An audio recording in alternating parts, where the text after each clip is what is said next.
On va s'intéresser à l'élection présidentielle en Côte d'Ivoire. On attend le résultat du premier tour. Et sans surprise, c'est le président sortant, Alassane Ouattara, qui est le grand favori de ce scrutin. Oui, réélection sans surprise qui va être confirmée cette nuit.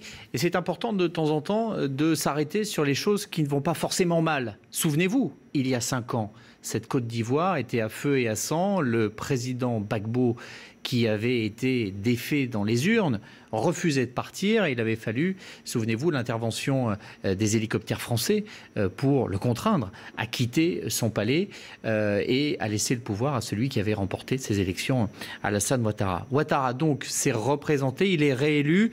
Le taux de participation va avoisiner les 60% et Ouattara devrait l'emporter. On est en ce moment que le dépouillement a lieu sur des chiffres qui le donnent vainqueur entre 80 et 82% des voix.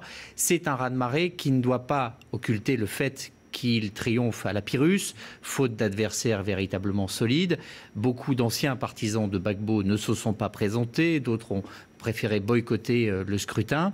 Et Ouattara a réussi autour de lui à fédérer ceux qui auraient pu être des rivaux pour les inclure notamment dans son gouvernement et apparaître ainsi comme le seul candidat. Il veut même former un grand parti d'union nationale dans les mois à venir.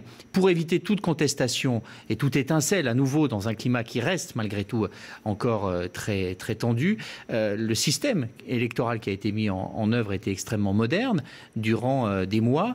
Tous les électeurs ont été enregistrés avec une fiche biométrique et pour aller voter, eh bien, chacun présentait ses empreintes digitales pour qu'il n'y ait aucune contestation possible. Système éminemment moderne, auquel on ne sommes pas encore arrivés, et qui devrait permettre en effet que ces élections et que les résultats puissent être proclamés sans qu'il y ait de contestation notable. Alors justement, sur quoi Alassane Ouattara s'est appuyé pour garantir sa victoire ?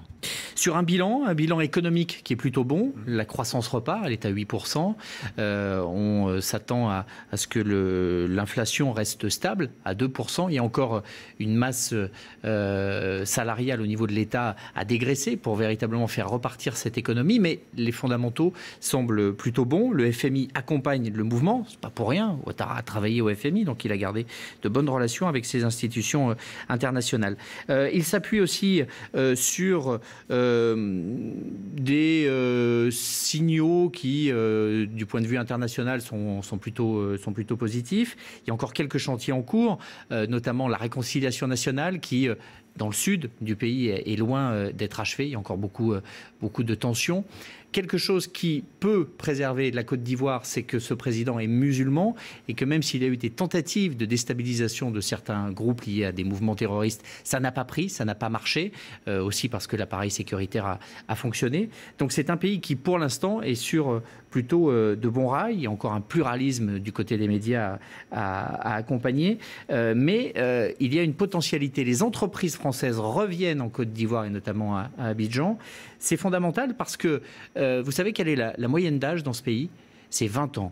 La moyenne d'âge, c'est 20 ans et 77%, 8 Ivoiriens sur 10 quasiment, ont moins de 35 ans. Il y a donc un potentiel de jeunesse absolument considérable. Ils sont tous francophones au passage, on ferait bien d'y penser, et qui attendent que des réformes économiques et au niveau de l'éducation soient faites pour dynamiser le pays. Reste le cas Gbagbo, il est toujours en prison, il attend d'être jugé par la Cour pénale internationale, mais les procureurs, en étudiant le dossier, trouvent que les charges sont quand même assez légères, pas suffisantes en tout cas, pour que le procès se tienne. Il devrait peut-être s'ouvrir l'année prochaine.